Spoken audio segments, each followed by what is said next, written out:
नमस्कार साथीहरु, फेरि पनि स्वागत छ तपाईलाई यस युट्युब च्यानल लर्निङ पिएनकेमा। साथीहरु, अहिले हामी चाहिँ हेल्थ लोक सेवा तयारीमा छौं र आजको भिडियोमा चाहिँ हामी बीबीआई पोइन्ट डिस्कस गर्ने छौं मलेरिया कन्ट्रोल प्रोग्राम अन्तर्गत। अर्थात मलेरिया कन्ट्रोल प्रोग्राम अन्तर्गत के कस्तो पोइन्टहरु चाहिँ इम्पोर्टेन्ट रहेको छ त हाम्रो लोक सेवाको लागि, त्यो पोइन्टहरु चाहिँ आज हाम्रो यो भिडियोमा डिस्कस गर्ने छौं। यो पोइन्टहरु चाहिँ निकै नै महत्त्वपूर्ण रहेको छ, त्यसैले यसमा डिस्कस गरिने सबै पोइन्टहरुमा तपाई ध्यान दिनु होला, किनभने एक एक पोइन्ट चाहिँ निकै नै महत्त्वपूर्ण रहेको छ।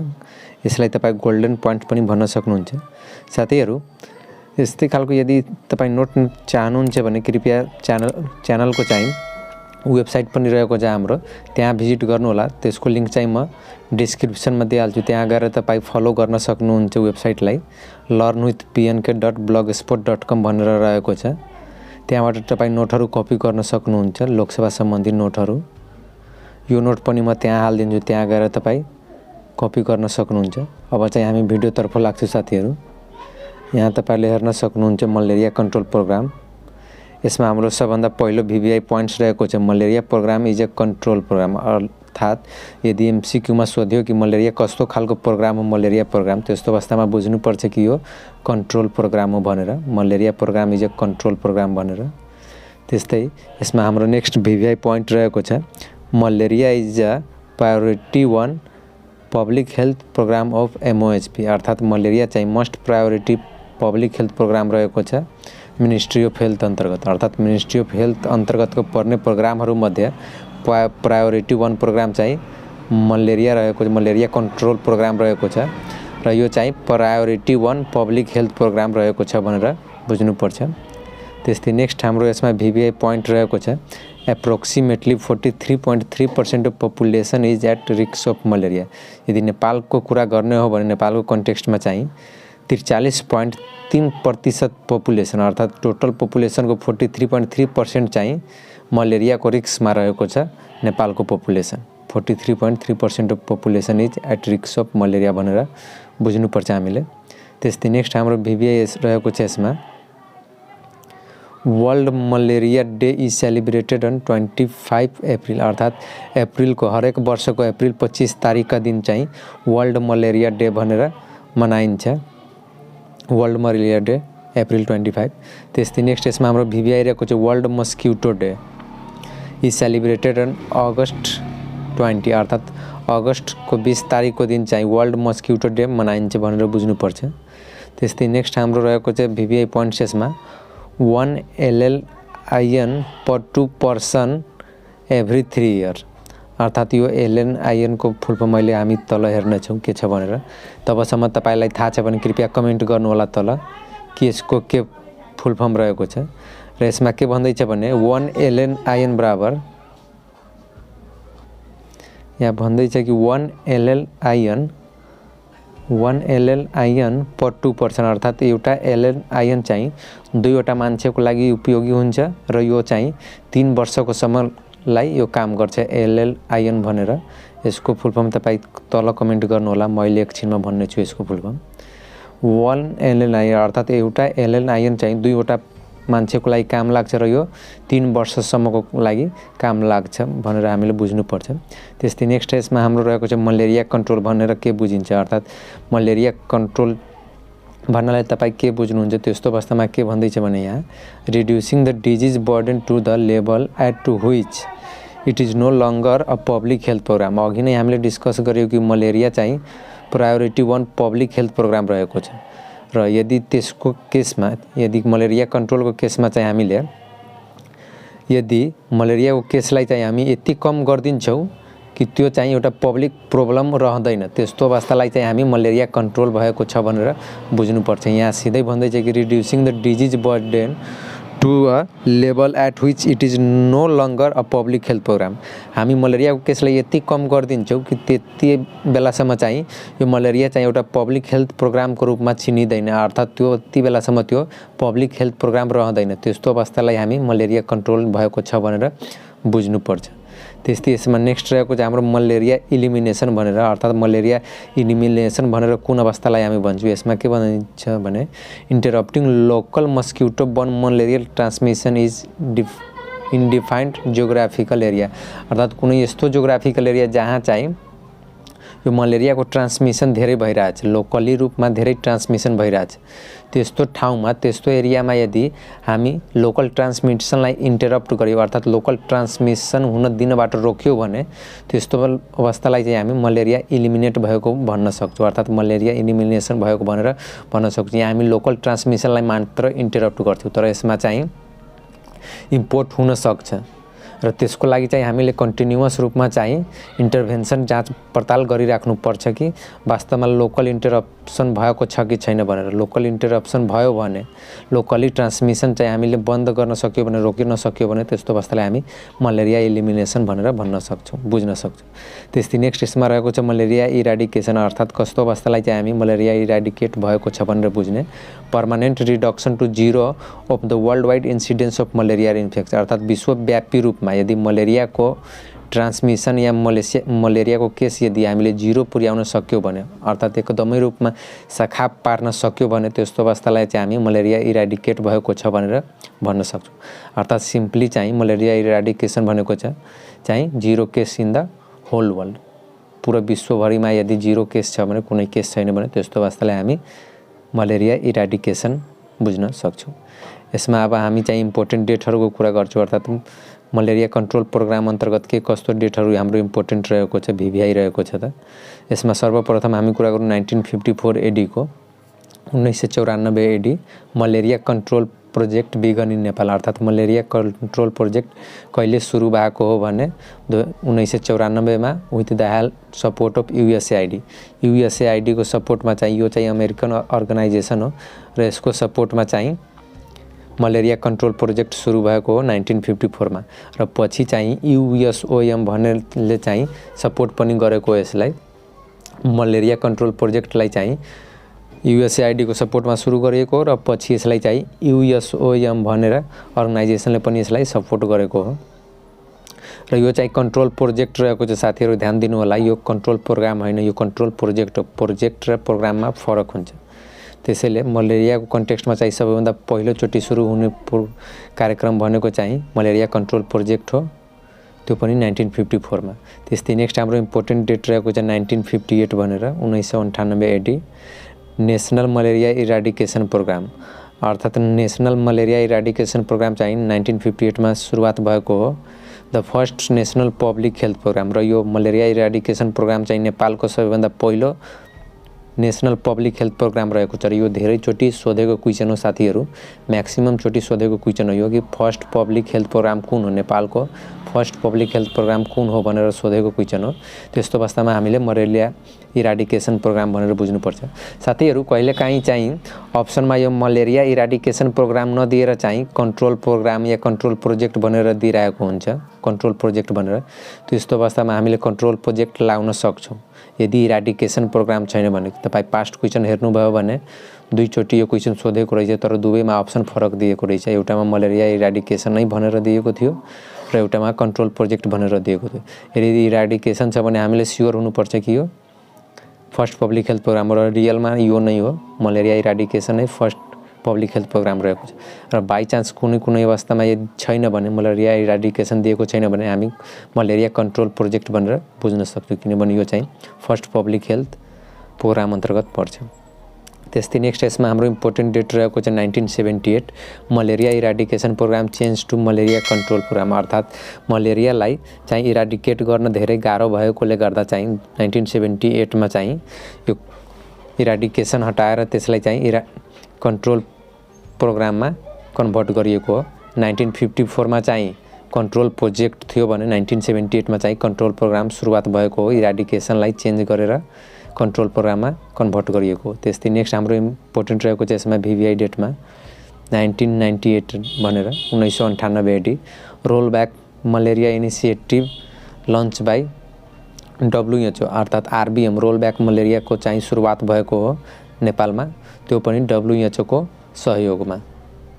त्यस्तै नेक्स्ट हाम्रो इम्पोर्टेन्ट डेट रहेको छ यसमा 2004 AD global fund started supporting malaria control program अर्थात 2004 देखि चाहिँ ग्लोबल फन्डले मलेरिया कन्ट्रोल प्रोग्रामलाई सपोर्ट गर्न थालेको हो।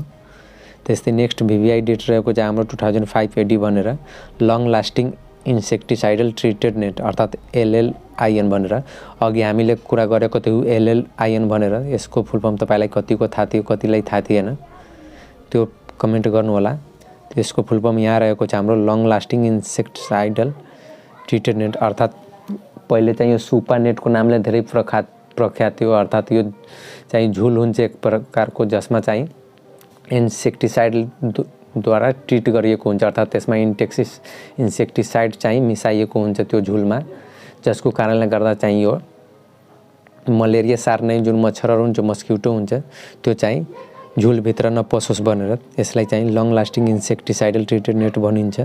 र यो चाहिँ दुईटा मानिसमा एउटा डिस्ट्रिब्युट गरिन्थ्यो फ्रीली पनि यो डिस्ट्रिब्युट गरिन्थ्यो हाइली केस देखिने एरियाहरूमा, जुन एरियामा चाहिँ बढी यो मलेरियाको केसहरू देखा परेको थियो त्यो ठाउँहरूमा चाहिँ यो फ्री रूपमा डिस्ट्रिब्युट पनि गरिएको थियो। दुईटा मान्छेमा एउटा दिइन्थ्यो र यो 3 वर्षको लागि चाहिँ काम गर्छ। Was procured and distributed by EDCD र यो चाहिँ EDCD अर्थात् एपिडेमियोलोजी एन्ड डिजिज कन्ट्रोल डिभिजनद्वारा चाहिँ यो डिस्ट्रिब्युट गरिएको थियो र अहिले पनि यदि गर्नु परेमा चाहिँ यो EDCDले नै चाहिँ डिस्ट्रिब्युट गर्छ यो LLIN भनेर। त्यस्तै नेक्स्ट हाम्रो इम्पोर्टेन्ट डेट रहेको छ यसमा 2016 AD भनेर 2016 AD ward level micro stratification survey completed by EDCD अर्थात् यो मलेरिया अन्तर्गतको माइक्रो स्ट्राटिफिकेसन सर्वे चाहिँ 2016 मा सकियो, कम्प्लिट भयो। त्यो पनि EDCD को सपोर्टमा एपिडेमियोलोजी एन्ड डिजिज कन्ट्रोल डिभिजनको सपोर्टमा चाहिँ 2016 मा वार्ड लेभल चाहिँ माइक्रो स्ट्राटिफिकेसन सर्वे कम्प्लिट गरिएको हो। यो चाहिँ रहेको थियो हाम्रो इम्पोर्टेन्ट डेटहरू मलेरिया कन्ट्रोल प्रोग्राम अन्तर्गतको। अब चाहिँ हामी केही कम्प्यारेटिभ डाटाहरू हेर्छौँ अर्थात् के कस्तो डाटाहरू भिभ्याइरहेको छ त हाम्रो यस कन्ट्रोल प्रोग्राम अन्तर्गत मलेरिया कन्ट्रोल प्रोग्राम अन्तर्गत। यसमा हामी 3वटा आर्थिक वर्षको चाहिँ डाटा लिएको छौँ 74-75 आर्थिक वर्ष 74-75 त्यस्तै आर्थिक वर्ष 75-76 र आर्थिक वर्ष 76-77 को डाटा लिएको छौँ। यसमा हामी टोटल पपुलेसन एट रिस्क अर्थात् सम्पूर्ण जनसङ्ख्यामध्ये कति जनसङ्ख्या चाहिँ रिस्कमा रहेको छ मलेरियाको रिस्कमा त 74-75 को डाटाको हिसाबले चाहिँ 1,51,77,434 जना चाहिँ रिस्क ग्रुपमा रहेको थियो भने 75-76 को डाटाको हिसाबले चाहिँ 1,22,24,703 रहेको छ भने लेटेस्ट डाटा या 76 या 77 को डाटाको कुरा गर्ने हो भने 1,21,75,815 number of population is at high risk भनेर हामी बुझ्न सक्छौँ। त्यस्तै अब हामी कुरा गर्छौँ टोटल स्लाइड एक्जामिन अर्थात् कुन आर्थिक वर्षमा कतिवटा स्लाइड एक्जामिन गरिएको थियो त मलेरियाको लागि। 74-75 को कुरा गर्ने हो भने 2,07,581 2,07,581 वटा स्लाइड चाहिँ एक्जामिन गरिएको थियो भने 75-76 को डाटाको हिसाबले 1,99,927 स्लाइड। त्यस्तै 76-77 को डाटाको कुरा गर्ने हो भने 2,51,138 अर्थात् 2,51,138 वटा चाहिँ स्लाइड एक्जामिन गरिएको थियो 76-77 को डाटाको हिसाबले। त्यस्तै टोटल पोजिटिभ केसेसको कुरा गर्ने हो भने स्लाइड एक्जामिन गरिसकेपछि पोजिटिभ केसेस कति आएको हो भने 74-75 को डाटाको हिसाबले चाहिँ 1,187 अर्थात् 1187 वटा केस पोजिटिभ देखिएको थियो भने 75-76 को डाटाको हिसाबले चाहिँ 1,065 केसेस पोजिटिभ देखिएको थियो र 76-77 को डाटाको हिसाबले चाहिँ 619 वटा पोजिटिभ केस देखिएको थियो। यहाँ हामी साथीहरू हेर्न सक्छौँ कि मलेरियाको केस चाहिँ घट्दै गएको अवस्था छ, यो पोजिटिभ केसेसहरू घट्दै गएको अवस्था छ। त्यस्तै इन्डिजिनियस केसको कुरा गर्ने हो भने इन्डिजिनियस केस भन्नाले चाहिँ हामी लोकल केसेसलाई बुझ्छौँ अर्थात् लोकली रूपमा पाइने केसेस अर्थात् लोकल रूपमा ट्रान्सफर भएर ट्रान्समिसन भएर सरिएको केसको कुरा हामी गर्छौँ, जसमध्ये चाहिँ 74-75 को डाटाको हिसाबले चाहिँ 557 वटा केस रहेको थियो भने 75-76 को डाटाको हिसाबले चाहिँ 440 रहेको छ र 76-77 को डाटामा चाहिँ जम्मा 102 वटा चाहिँ इन्डिजिनियस केस रहेको छ। यो पनि घट्दै गएको अवस्था छ। र टोटल इम्पोर्टेड केसको कुरा गर्ने हो भने अर्थात् बाहिरीबाट इम्पोर्ट गरिएको मलेरियाको केसको कुरा गर्ने हो भने 74-75 को डाटा अनुसार 630 रहेको छ भने 75-76 को हिसाबले चाहिँ 625 र 76-77 को हिसाबले चाहिँ 517 वटा केस रहेको छ। यो पनि घट्दै गएको अवस्था छ। त्यस्तै एनुअल ब्लड एक्जामिनेसन रेट अर्थात् वार्षिक रूपमा कति प्रतिशत चाहिँ ब्लड एक्जामिनेसन रेट रहेको छ त 74-75 को डाटाको हिसाबले चाहिँ 1.4 रहेको छ। 75-76 को डाटाको हिसाबले चाहिँ 1.63% र 76-77 को डाटाको हिसाबले 2.06% चाहिँ एनुअल ब्लड एक्जामिनेसन रेट रहेको छ। त्यस्तै स्लाइड पोजिटिभ रेट चाहिँ कति रहेको छ भने अर्थात् जे जति पनि स्लाइडहरू चाहिँ एक्जामिन गरिएको थियो जसमध्ये चाहिँ पोजिटिभ रेट चाहिँ कति रहेको छ त यसमा हाम्रो 74-75 को डाटाको कुरा गर्ने हो भने 0.57%, 75-76 को डाटाको हिसाबले 0.53% र 76-77 को डाटाको हिसाबले 0.25%। अर्थात् यो पनि चाहिँ स्लाइड पोजिटिभ रेट पनि घट्दै गएको अवस्था छ भनेर हामीले बुझ्न सक्छौँ। यो चाहिँ हाम्रो केही कम्पेरिटिभ डाटाहरू थियो यो मलेरिया अन्तर्गतको मलेरिया एक्जामिनेसन अन्तर्गतको। अब चाहिँ हामी अझै केही डाटाहरू हेर्छौँ। एनुअल रिपोर्ट 74-75 देखि 76-77 सम्मको डाटा अनुसार हामी हेर्छौँ। यसमा हामीले तीनटै प्रदेशको बेग्ला बेग्लै डाटा हेर्छौँ। जुन जुन प्रदेशको लोकसेवा अहिले हालसाल हुनेवाला छ साथीहरू यो डेट पोस्टपोन भइराख्दा पनि हामीले चाहिँ अहिले यो तीनटैको लोकसेवा खुलेको हिसाबले चाहिँ हामी तीनटैको डाटालाई कम्पेयर गर्छौँ हेर्छौँ। यसमा हामी सर्वप्रथम कुरा गरेको annual blood examination rate of malaria at risk population अर्थात् रिस्क पपुलेसनमा चाहिँ एनुअल ब्लड एक्जामिनेसन रेट कति छ त बागमतीको कुरा गर्ने हो भने 74-75 को डाटाको हिसाबले 0.55 रहेको छ भने 75-76 मा चाहिँ 1.17 र 76-77 मा चाहिँ 4.35% रहेको छ। यो चाहिँ एनुअल ब्लड एक्जामिनेसन रेटको कुरा गर्दैछौँ हामी। त्यस्तै गण्डकीको कुरा गर्ने हो भने 74-75 मा 0.63, 75-76 मा 0.56 र 76-77 मा 0.44% रहेको छ। त्यस्तै कर्णालीको कुरा गर्ने हो भने 1.17%, 75-76 मा 0.78% र 76-77 मा चाहिँ 0.86% रहेको छ। यो चाहिँ एनुअल ब्लड एक्जामिनेसन रेट रहेको छ। त्यस्तै मलेरिया एनुअल प्यारासाइट इन्सिडेन्स पर 1000 पपुलेसन अर्थात् मलेरियाको इन्सिडेन्स कति रहेको छ त एनुअल प्यारासाइट इन्सिडेन्स कति रहेको छ त पर 1000 पपुलेसनमा। बागमतीको कुरा गर्ने हो भने 74-75 को डाटाको हिसाबले 0.02%, 75-76 को डाटाको हिसाबले पनि 0.02 र 76-77 मा पनि 0.02 नै रह्यो। यो चाहिँ कन्स्ट्यान्ट रहेको छ भनेर हामीले बुझ्न सक्छौँ। त्यस्तै हामी गण्डकीको कुरा गर्ने हो भने 0.03 चाहिँ 74-75 मा रहेको छ भने 75-76 मा चाहिँ 0.03 रहेको छ, सेमै रहेको छ र 75-76 मा चाहिँ घटेर 0.2 मा आएको रहेछ। त्यस्तै कर्णालीको कुरा गर्ने हो भने 74-75 मा चाहिँ 0.35, 75-76 मा चाहिँ 0.18 र 76-77 मा चाहिँ 0.04% रहेको छ भनेर हामीले बुझ्न सक्छौँ। त्यस्तै अब चाहिँ हामी हेर्छौँ यसमा साथीहरू अब यसमा हामीले मलेरिया एनुअल प्यारासाइट हामीले हेर्यौँ। अब चाहिँ हामीले साथीहरू अब चाहिँ हामी के हेर्छौँ भने पर्सेन्टेज अफ पिएफ भन्नाले चाहिँ प्लाज्मोडियम फ्याल्सिपेरम भनेर बुझ्यौँ किनभने यसमा नेपालमा बढी पाइने भनेको चाहिँ प्लाज्मोडियम फ्याल्सिपेरमको केसेसहरू नै हो। त्यसमा हामीले हेर्छौँ कि percentage of plasmodium falciparum cases among the total malaria cases अर्थात् सम्पूर्ण मलेरिया केसेसहरूमध्ये फ्याल्सिपेरमको कतिवटा केसहरू चाहिँ रहेको थियो फ्याल्सिपेरमको कति पर्सेन्टेज केसहरू रहेको छ त बागमतीको कुरा गर्ने हो भने 74-75 को डाटाको हिसाबले चाहिँ 38.46 अर्थात् 38.46 रहेको छ भने 75-76 मा चाहिँ 37.04%, त्यस्तै 76-77 मा चाहिँ 32.4%। साथीहरू यो दुईटै चाहिँ एउटै बक्समा रहेको छ भनेर हामीले बुझ्नुपर्छ। यो अलि ठुलो बक्स भएर चाहिँ यो फरक परेको हो, दुवै चाहिँ बेग्ला बेग्लै भएको छ भनेर बुझ्नु होला तपाईँ। तर यहाँ बुझ्नु होला तपाईँ यो दुईटै एउटै हो भनेर। अब चाहिँ हामी गण्डकीको हेर्छौँ। गण्डकीमा चाहिँ 25% रहेको छ 74-75 को हिसाबले, 75-76 मा चाहिँ 21.88 रहेको छ भने 76-77 मा चाहिँ 8.7 रहेको छ। यो वात्तै घटेर आएको छ यहाँ। त्यस्तै कर्णालीको कुरा गर्ने हो भने 0.48 चाहिँ 74-75 को डाटाको हिसाबले छ भने 75-76 को डाटाको हिसाबले चाहिँ 0.42 रहेको छ भने 76-77 को डाटाको हिसाबले चाहिँ 5.9% रहेको छ प्लाज्मोडियम फाल्सिपारमको केसेसहरू।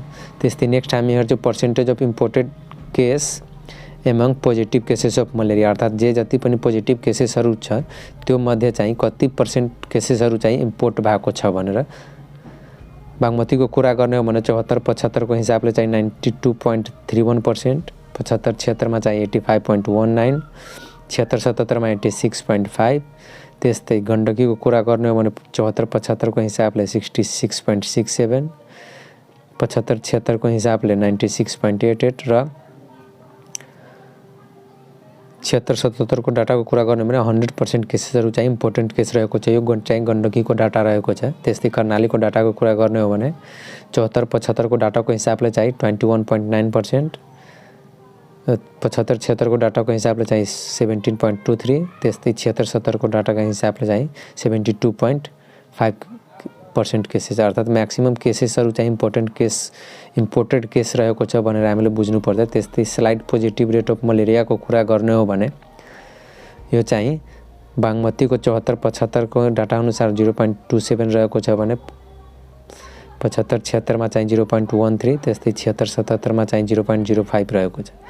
गण्डकीको कुरा गर्ने हो भने 74-75 को हिसाबले 0.54%, 75-76 मा चाहिँ 0.48% र 76-77 मा चाहिँ 0.44% रहेको थियो।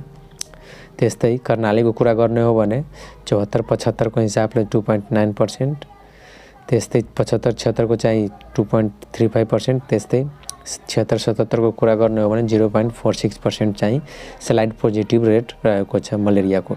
साथीहरू यो चाहिँ हामी कम्पेरिटिभ यो पनि चाहिँ डाटाहरू कम्पेयर गरे हामीले तीनटै बागमती गण्डकी र कर्णालीको डाटाहरू हामीले कम्पेयर गर्यौं के कस्तो चाहिँ slide rate malaria incidence rate कति रहेको छ भनेर हामीले डिस्कस गर्यौं।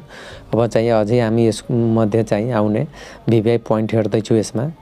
यसमा हाम्रो नेक्स्ट भिभिआई पोइन्ट रहेको छ द एम अफ एनएमएसपी, अर्थात् एनएमएसपी को एम चाहिँ के रहेको छ। एनएमएसपी भन्नाले चाहिँ नेसनल मलेरिया स्ट्राटेजिक प्लान भनेर रहेको छ। नेसनल मलेरिया स्ट्राटेजिक प्लान को चाहिँ एम चाहिँ के रहेको छ भने malaria elimination in Nepal by 2025, अर्थात् 2025 सम्ममा 2025 सम्ममा चाहिँ मलेरियालाई इलिमिनेट गर्ने चाहिँ भिजन रहेको छ। यो malaria elimination in Nepal by 2025 के हो भनेर यदि एमसीक्यूमा सोध्यो भने त्यस्तो अवस्थामा हामीले यो भिजन हो भनेर बुझ्नुपर्छ र यो नेसनल मलेरिया स्ट्राटेजिक प्लान अन्तर्गत पर्छ। यो पनि चाहिँ भिभिआई रहेको छ हाम्रो लोकसेवाको हिसाबले। त्यस्तै अकर्डिङ टु एनुअल रिपोर्ट 76-77, अर्थात् 2000 आर्थिक वर्ष 2076-77 को एनुअल रिपोर्टको कुरा गर्ने हो भने सबैभन्दा बढी केसेस चाहिँ कञ्चनपुरमा देखिएको छ। हाइएस्ट नम्बर अफ केसेस चाहिँ कञ्चनपुरमा रहेको छ मलेरियाको भनेर हामीले बुझ्नुपर्छ। त्यस्तै नेक्स्ट हामी यसमा अब हेर्छौँ माइक्रो स्ट्राटिफिकेसनको डाटा, अर्थात् अकर्डिङ टु माइक्रो स्ट्राटिफिकेसन जुन चाहिँ हामीले कुरा गरेको थियो 2016 मा कम्प्लिट गरिएको थियो। त्यस्तै 2020 को माइक्रो स्ट्राटिफिकेसनको डाटा हेर्ने हो भने मलेरिया अन्तर्गतको जसमा हाई रिस्कमा पर्ने चाहिँ 28 वटा वार्ड रहेको छ। नेपालको चाहिँ जम्मा वार्डहरू मध्ये चाहिँ 28 वटा वार्ड चाहिँ हाई रिस्क ग्रुपमा पर्छ र यो 28 वटा वार्ड चाहिँ 11 वटा जिल्लाको वार्डहरू रहेको छ, जसमा चाहिँ प्रोभिन्स 2 मा चाहिँ एउटा वार्ड पर्छ। त्यस्तै प्रोभिन्स 5 मा चाहिँ 3 वटा वार्ड पर्छ। कर्णालीको कुरा गर्ने हो भने 6 वटा वार्ड पर्छ र सुदूरपश्चिमको कुरा गर्ने हो भने 18 वटा वार्ड चाहिँ हाई रिस्क ग्रुपमा पर्छ। सबैभन्दा बढी हाई रिस्क ग्रुपमा पर्ने चाहिँ सुदूरपश्चिम प्रदेशमा नै हो, जसमा चाहिँ 18 वटा वार्ड रहेको छ। यो चाहिँ हाई रिस्क ग्रुपको डाटा रहेको छ हाम्रो माइक्रो स्ट्राटिफिकेसन अन्तर्गतको। त्यस्तै मोडरेट रिस्कको कुरा गर्ने हो भने 125 वटा वार्ड रहेको छ, जसमा चाहिँ 15 वटा जिल्ला चाहिँ पर्छ। 15 वटा जिल्ला मध्येको 125 वटा वार्ड चाहिँ मोडरेट रिस्क मलेरियामा रहेको छ। त्यस्तै नो हाई रिस्क ग्रुपको कुरा गर्ने हो भने प्रोभिन्स 1 पर्छ, बागमती पर्छ र गण्डकी पर्छ। अर्थात् यो 3 वटा प्रदेश चाहिँ नो हाई रिस्क ग्रुपमा पर्ने, अर्थात् यसमा चाहिँ मलेरियाको रिस्क छैन भनेर हामीले बुझ्न सक्छौँ। साथीहरू यो चाहिँ रहेको थियो हाम्रो मलेरिया कन्ट्रोल प्रोग्राम अन्तर्गतको भिभिआई पोइन्ट्सहरू। यसमा हामीले डाटाको पनि कुरा गर्यौँ, इम्पोर्टेन्ट डेटहरू पनि कुरा गर्यौँ र भिभिआई पोइन्टहरू पनि डिस्कस गर्यौँ कि के कस्तो पोइन्टहरू चाहिँ इम्पोर्टेन्ट रहेको छ। साथीहरू यो भिडियो अन्तर्गत केही तपाईलाई सल्लाह सुझाव छ भने कृपया कमेन्ट गर्नुहोला र तपाईँ यसको नोट चाहनुहुन्छ या अरू कुनै टपिकहरुमा पनि नोट चाहनुहुन्छ भने कृपया यही युट्युब च्यानलको वेबसाइट learnwithpnk.blogspot.com मा भिजिट गर्नुहोला। त्यसको लिंक म चाहिँ भिडियोको डिस्क्रिप्सनमा राखिदिन्छु, त्यहाँबाट तपाईँ जान सक्नुहुन्छ। र यो भिडियो मन परेमा कृपया लाइक गर्नुहोला र जो साथीहरु पनि तपाईको लोकसेवा प्रिपेयर गर्दै हुनुहुन्छ उहाँसँग शेयर गर्नुहोला र च्यानललाई सब्स्क्राइब गरेर चाहिँ बेल आइकन थिच्न नबिर्सनु होला। बेल आइकन थिचेर चाहिँ अल नोटिफिकेसन प्रेस गरिदिनु होला ताकि म भिडियो अपलोड गर्ने बेला तपाईहरु समयमा नोटिफिकेसन पाउन सक्नुहोस्। र यो भिडियो बारे केही फिडब्याक या सजेसन छ भने कमेन्ट गर्नुहोला। एन्ड लास्टमा चाहिँ थ्यांक्स फर वाचिङ।